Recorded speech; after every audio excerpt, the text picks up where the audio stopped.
नूतन भागवत टुंगी गृह प्रतिष्ठा नूतन आस्थान विजे कले राधाकृष्ण ठाकुर परजंग गुरुवार थिला आम संस्कृतिर अन्य एक पर्व सुदशा व्रत गाँव देवालय पर्यंत व्रतधारी माने निष्ठार सह रही व्रत पालन करिथिबा बेले ढेंकानाल जिला परजंग ब्लॉक पुआल पंचायत परमहंसपुर ग्राम नूतन भागवत टुंगी गृह प्रतिष्ठा सांगकु नूतन आस्थान राधाकृष्ण ठाकुर प्रवेश लगी दिन तमाम चलचंचल हो पड़ा दृश्य देखा मिलता।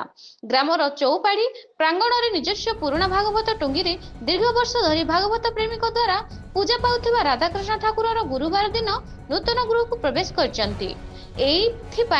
दिन तमाम नूतन गृह रे पूजक भागीरथी पंडा और सहयोगी पूजक मिसी रीतिनीति अनुसार पूजा अर्चना और होम यज्ञ करथिले। अपराह्न समय ठाकुर को विमान रे बसाई पटुआर बाहर करी गाँ परिक्रमा करथिले।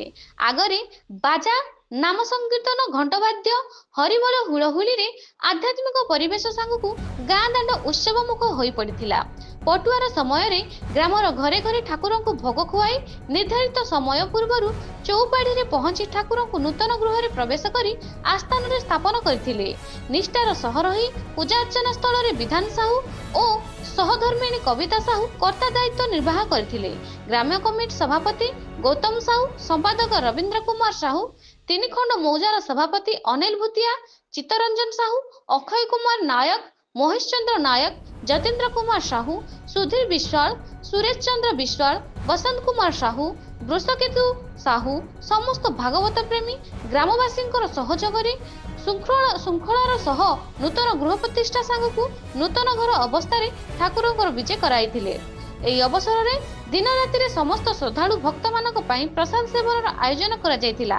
संध्या समय रे चौपाड़ी प्रांगण में पर्जंग महाविद्यालय ओडिया विभाग अध्यापक तथा अंचल जनाशुना पाला गायक प्रसन्न कुमार साहू और साथी मानक नहीं पाला परिवेषण करथिले।